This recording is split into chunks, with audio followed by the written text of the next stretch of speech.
Well, get ready to fasten your seatbelt and we'll take you into space. Let's welcome, we saw the world of art, and then we saw business, and now let's get to science. And we're going to witness here, in some senses, a celestial dance and song from these two. How many of you all have heard of Aditya solar mission? How many? Put up your hands. That's all. Chandrayaan? Everybody. Well, we have two outstanding scientists here, and let me introduce them. Professor Annapurni Subramaniam, Director of the Indian Institute of Astrophysics, and Nigar Shaji, Project Director, Aditya L1. Why did we bring them together? Because they're intricately linked in some senses. One is studying the sun, the other is getting something right there to help her study the sun. And let me tell you what a difficult task that is. To put it very simply, the point that they are sending Aditya L1 is 3 times the distance that Chandrayaan 1. Am I right? 3 times the distance. So imagine that the moon is about 400,000 kilometers, that's 4 lakh kilometers. Where Aditya sits right now is 1.5 million kilometers away. The furthest, I think, that any satellite from India has gone. Is that? Or you've got ResourceSat? Mars. Mars mission. Mangalyaan is this. Yes. Yes. And the other thing about it is that to get to that point where you can begin observing the sun, called the Lagrange point, which is a halo orbit, the only way I can describe it, I was thinking about it, is that if you put a 1 rupee coin in the middle of a stadium and ask a sharpshooter from the gallery, at almost 2 kilometers away or 3 kilometers away, try and, fire that bullet. That sharpshooter is Nigar Shaji. Because to get to that exact point in space, 1.5 million kilometers away, is a task by itself. And Annapurni Subramaniam has actually then put some of the payloads which will observe the sun. So before we get to the actual gender issues that this involves, let's just talk about an update of it. Where is Aditya 1 now? What is it doing up there? First of all, very good afternoon. And I'm really happy and privileged to share the stage with all the women achievers and who mark their own career in their field of their own. So as far as Aditya L1 is concerned, we have already, it's not, the spacecraft is not exactly at that point L1. It's an orbit around the L1. And we have inserted very successfully, precisely into the halo orbit.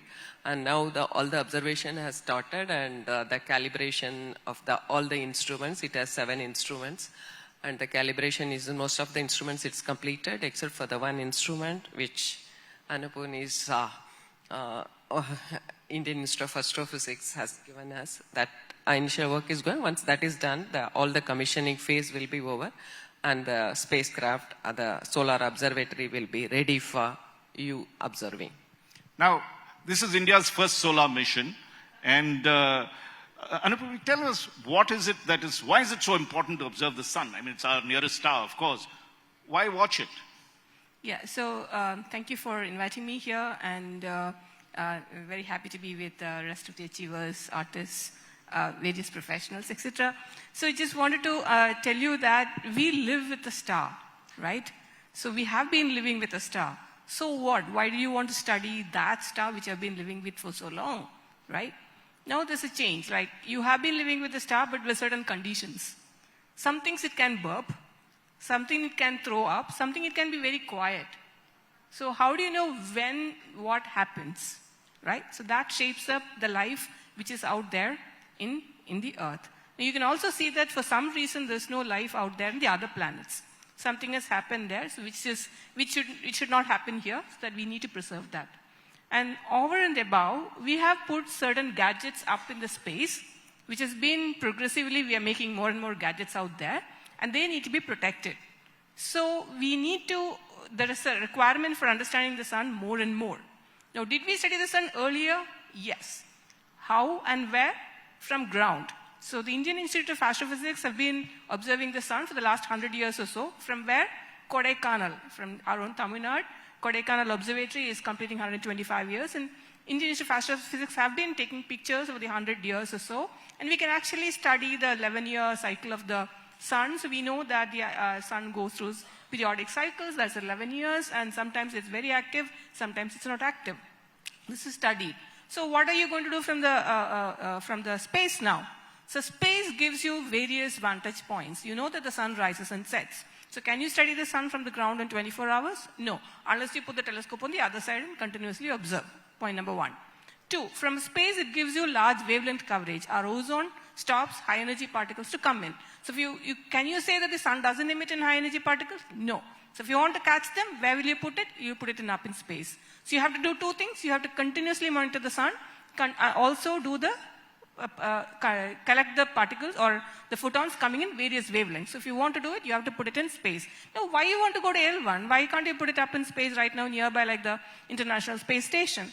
But International Space Station is in a smaller orbit, so it also, the Earth eclipses, so it just goes beyond the Earth sometimes. So L1, you have an unobstructed view of things. And as Nigar said, there are 7 instruments which will not only look at the sun, but also sample what is out there, because it's 1.5 million kilometers, remember. So this part, so in situ sampling as well as looking at the sun. So I hope you conveyed why we have to study the sun and why L1. Excellent. I felt I was back in science class, the way you talked and with the lucidity that you spoke about. Just a very interesting fact is that Nigar grew up in Tenkasi, did her engineering degree from Madurai Kamraj University, am I right? And you studied in Palakkad, Victoria College, before you came to the Indian Institute. So the distance, I think, is just 230 kilometers on this. So, but tell us about the fact that coming from this small village, I would gather there, and this is many decades back, you wanted to become an engineer. Was there any resistance from home? Did people say, look, you need to get married? I mean, that was the time everybody said, what is engineering going to do? Was there a problem that you had and when you were studying as well? No, actually, I have to thank my parents.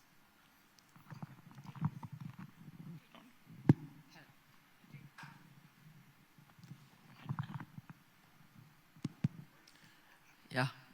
Yeah. Because my father and mother both were very sure their children should get good education and they should be financially independent and they should stand on their legs. And my father is a graduate in mathematics, so he inculcated in all our their children a sense, a liking for science, that especially maths and physics. So we grew up in that circumstances, and there was no resistance, and we have been given full freedom to whatever we want. Though there are restrictions, because for my engineering, I got a seat in Indian Engineering College, but though my parents are very much giving lot of freedom for us, but even then they were very skeptical about me sending that far to Chennai. And I still regret not able to study in Indian Engineering College. So your dad made sure you were very close to your... Okay. They could allow me to go only to that far. So that was the scenario that time. But otherwise, we got all the freedom, and whatever I wanted to choose and study, that they were always willing to support it. And though initially there was a little resistance that they were telling that if you go for engineering and you have to search for a job and go elsewhere and all, and getting a boy is a little very difficult. So they were advising better do medicine, then anywhere you can have your career. But they were sure that I should have a career of my own. So that's all. But I was very sure that I wanted to do engineering only. So they supported me. Now tell me, in that class that you did there, how many girls were there? And now when you go back, what is the change you find? Yeah, those days, the college where I studied, it is Government College of Engineering, Tirunelveli. They take 100 boys and 20 girls. That is the strength. They had 3 branches and 20 girls. That's the proportion that was there. And even in mechanical engineering, those days, girls were not allowed to take mechanical engineering as their choice subject, except for very few privileged city colleges. Other colleges don't allow us to study mechanical engineering, even though I am willing to do it. So now if you see, it's girls outnumber the boys in engineering colleges. Wow. Coming to you, Victoria College, Palakkad, but I wanted to ask you something. I mean, fine, sorry, is this echoing? I think there's an echo. Yeah. Is there a mic on? No, it's okay. You know, engineering is one thing. Okay, her dad said fine, he was a mathematician and all. You are taking astrophysics. I mean, at that time, wouldn't your parents have said, what's this about? I mean, engineering was like the pushing the envelope, but going to, study the stars, stay at night in telescopes that were there. Was that an issue at that time? To be frank, I didn't know the term astrophysics or things like that. I just wanted to study the stars. Now, I just want to give you a glimpse of my journey. What happened earlier, like, Vidushi, Aruna Sairam and Nartiki Nagaraj said resonated much more with me because my parents are musicians. And I just wanted to convey that my father's uncle was a teacher of Aruna Sairam. So my family is basically a list of musicians, and my mother was a professor of music, my dad was a teacher, and also had classes at home. So from morning to night, there will be music.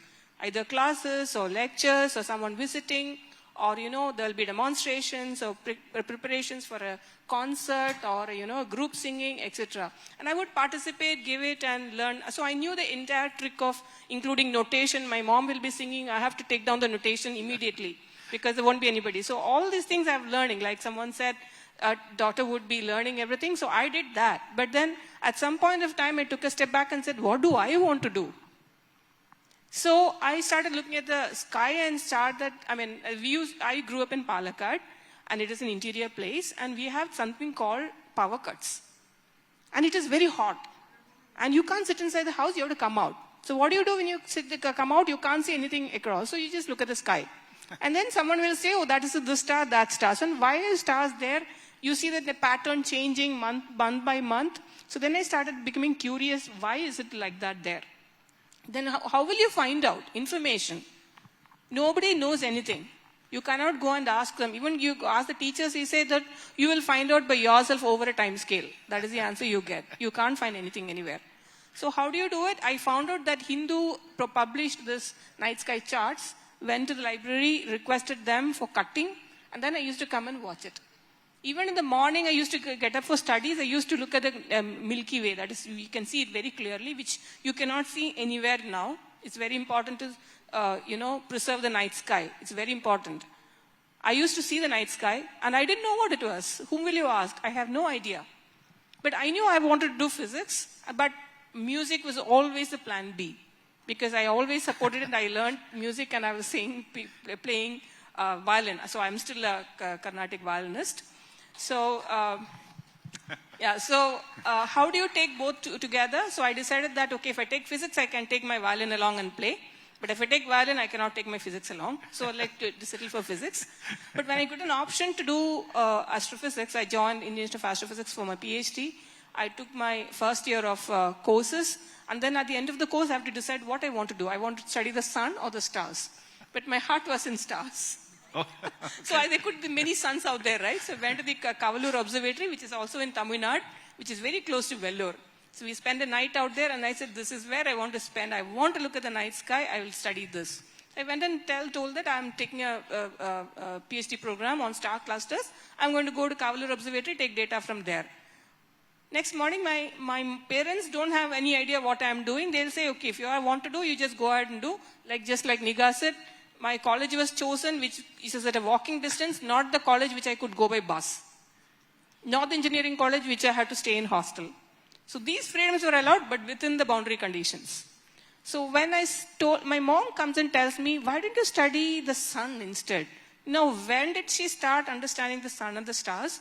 I realized that she didn't want me to go and stay in the observatory the night.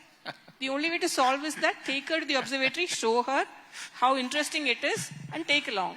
So the moral of the story is that you have to take everybody along. Either someone said that you take your kid to the work. I also have taken my children to the observatory, put them to sleep in the observing floor.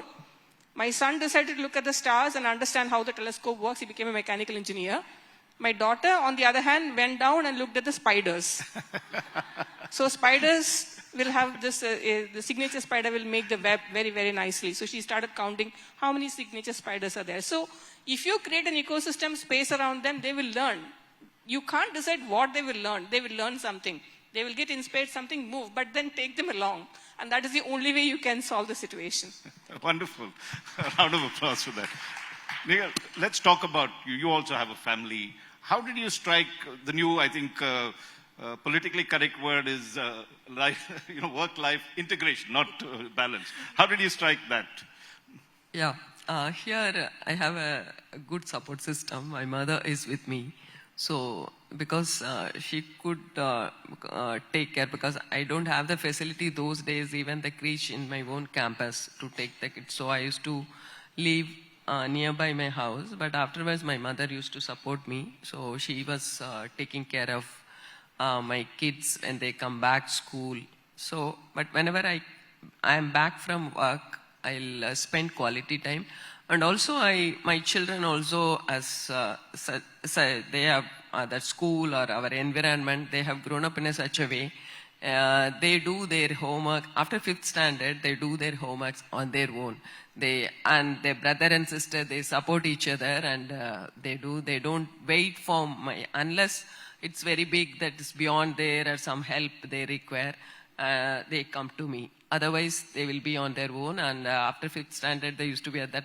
Also gives me a lot of relief that, and but at times I used to have a guilty feeling, but it is not correct to have that. That's what I feel now.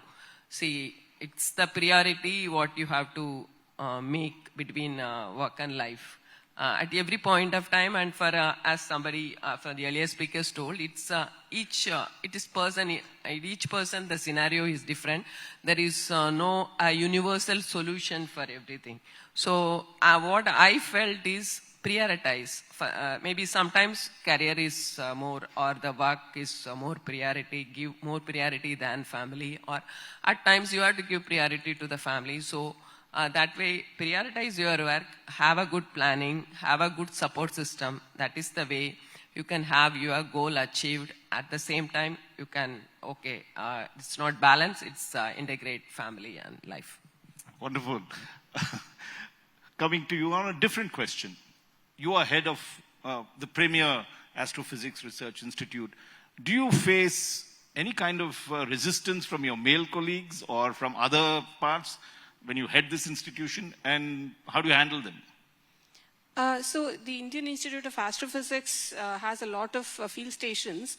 It, the Kodaikanal Observatory started and then came to Bangalore. But we do have a lot of women there in various positions, and also as observers.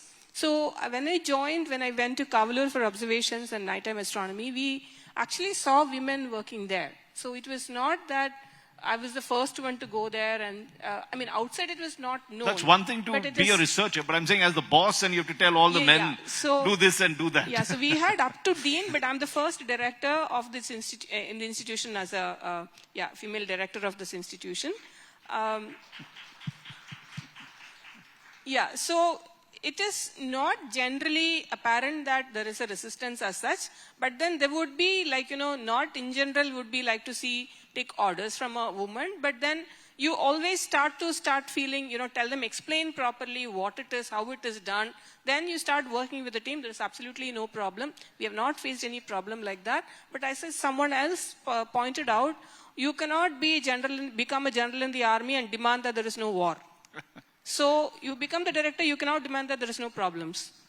So it is better to accept that there will be problem every day, and it's up to you to solve it however you want it. And every day you start with, you'll be little apprehensive. I don't know what problem I will come. Will I be able to solve? Then I tell myself, yesterday you had the same thought, you got up and you solved it, right? So today also there will be the same thing. Don't think, you can't think of a solution of a problem which has not come to you. So wait for the problem to come to you, think about it, you can definitely do it. So double dose of confidence and go ahead with it. So expect problems every day, and you are confident that you can solve it and move on. That's all I can say. Nigar, Indian Space Research Organization, of course, has been, we had Chandrayaan, we've had a whole range of things where women have headed the projects. But when you were getting up on the ladder and doing things, was there a sense that, the gender issues started coming in? Did you have any issues convincing people, or you had to do double the dose to say that you knew your business? As I remember, I didn't get much of resistance, because always some few percentage will be there who will resist the female leadership or something. But always by your mettle and your knowledge, and you show them that you need to be respected, the respect automatically comes. So always it's irrespective of male or female, you show by your own example, and automatically everybody will respect you, and everybody will will be very cordially work with you and work under you. That's a good motto to follow on this. Let's come to, in terms of youngsters taking science. What are the 2 or 3 things you would say that the government needs to do to encourage more women in science than ever before? And where are those opportunities, or what are the things you feel can be enabling for them? Yeah, so as a woman researcher, which I've climbed up to that level, certain things have helped me down the line, but also see issues which younger colleagues face. These are the following. Like, we have talked about this leaky pipeline and also, positions being available, etc. But the problem is when I wanted to join as a faculty, so I wasn't sure how it works.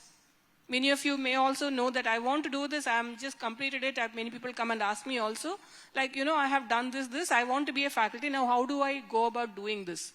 What do I stand a chance? Or what should I do extra to, break the gap and be hired?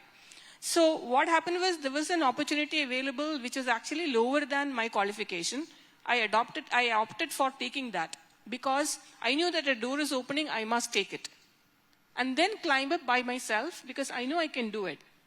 But if I don't know, if I had waited for a position which is agreeable to my qualification, that door will open or not, I do not know. It's not in my hands. So take it and then move forward. But now when you look at the competition, we have a lot more people are there, a lot more applications I get as a director when I'm screening in applications for faculty.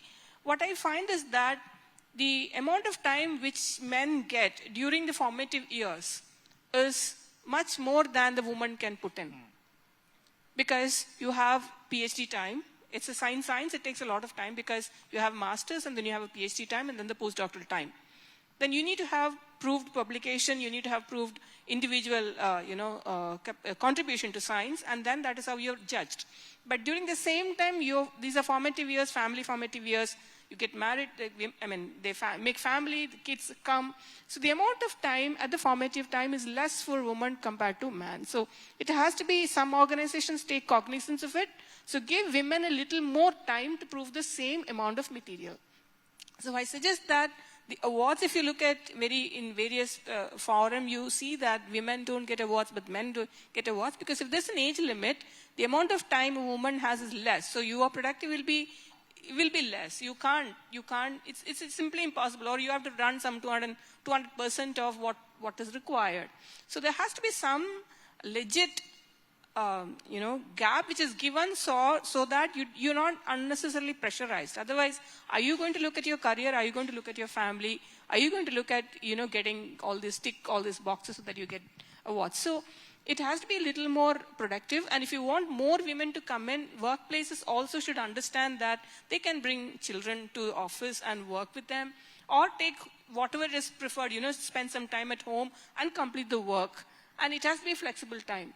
Otherwise, we cannot bring the entire workforce back, the women folks back onto the work. Very good points. Very good. Nigar, I want to take you back to your village. Because it's How far is it from Chennai now? It's about 200, 300 kilometers? 600 kilometers. 600, okay.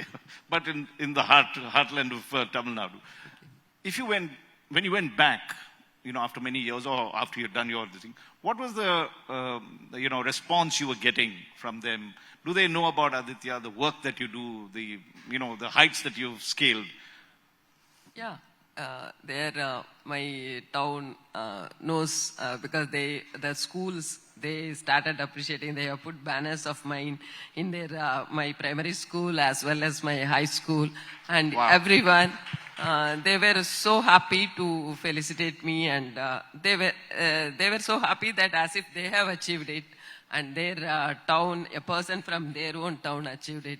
So everybody was very, very happy. So what would you give if you saw a young Nigar over there, what would you tell her? What would you tell like you were at that age, 18, 19, and you were studying and trying hard for engineering and what would you tell her now or tell them now?